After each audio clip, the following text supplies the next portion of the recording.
Hari ini aku mau bercerita tentang pengalaman mistis yang aku alami ketika berkemah. Cerita ini belum lama terjadi, sekitar 2 tahun yang lalu, dan kisah ini nyata.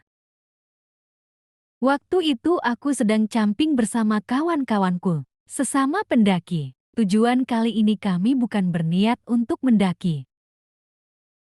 Kami berkumpul untuk reuni, padahal 3 bulan sebelumnya sudah ketemuan. Tapi nggak apalah. Kami bertemu kembali di Jogja akhir tahun lalu, saat nuansa kota sedang romantis-romantisnya. Kadang gerimis disertai awan kelabu, menggelayut tanpa jeda, langit tak kunjung cerah, meski tanah pun tak terlalu basah. Tapi satu hal yang pasti, kami akan berkumpul dan memutuskan untuk berkemah. Perjalanan kami dimulai. Aku mengajak mereka berkemah di salah satu bukit di pelosok Jogja. Lagi ngehits kalau kata anak-anak muda. Kami naik motor ke sana. Beramai-ramai, 9 orang. Perjalanannya tak begitu jauh, cuma sekitar 1 jam saja. Gak terasa kami sudah sampai di tempat kemah. Keseruan kami berlanjut ketika sampai di sana. Ya maklumlah lama tak jumpa. Aku selalu membuat suasana agar ceria. Suasana sore itu pun penuh tawa. Mungkin sebelum tahu bahwa sedari tadi, ada yang mengawasi di belakang tanpa diketahui mereka. Dan cerita ini baru saja dimulai. Ayunan itu begitu indah. Tapi ternyata ada gadis kecil yang terlampau marah gara-gara ayunannya itu direbut oleh kawanku. Oh iya, aku mau jelaskan kalau aku bisa melihat makhluk tak kasat mata. Ada satu insiden kecil yang bikin gangguan itu datang. Salah satu kawan kami tiba-tiba berlari kecil menuju ke sebuah ayunan. Memang sih, dia ingin selalu jati yang pertama, apalagi ke tempat yang lucu seperti itu. Kabar buruknya adalah, di ayunan itu sudah ada yang menduduki. Gawatnya lagi, jelas-jelas ia bukan manusia. Anak perempuan masih kecil. Berambut panjang dikepang 2, dengan baju putih ala retro dengan gaya lama. Ketika kawanku tadi menduduki ayunan, sontak si bocah tadi kaget dan beranjak dengan begitu kesal. Saking marahnya, ia langsung balik ke belakang. Maaf, hanya kepalanya saja yang berbalik, sementara tubuhnya tetap menghadap ke depan.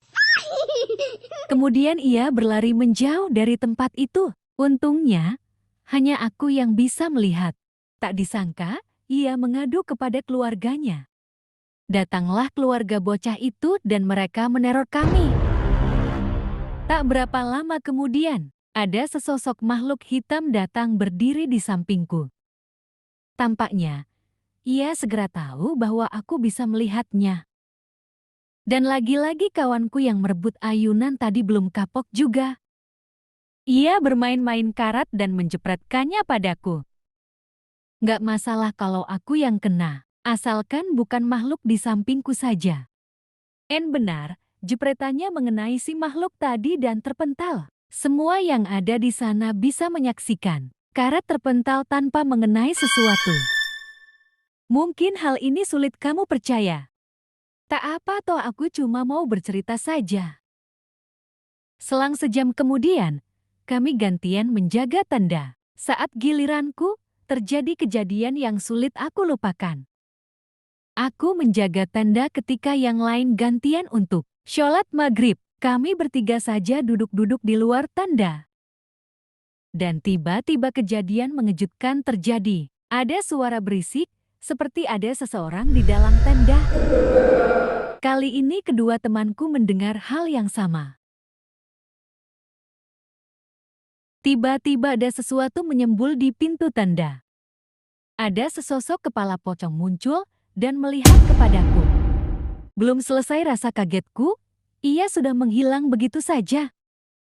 Kedua temanku cuma bengong saja, melihat mukaku yang sempat terkejut. Aku coba biasa saja dan tiduran di atas matras. Kebetulan ada SMS penting dari ayahku sehingga harus aku balas segera.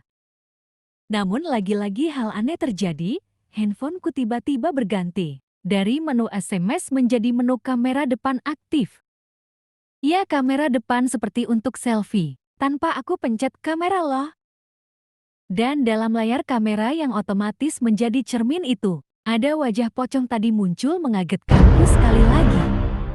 Aku sedikit berteriak dan si pocong kemudian berpindah ke samping temanku yang satunya. Ia seolah enggan pergi mengganggu kami.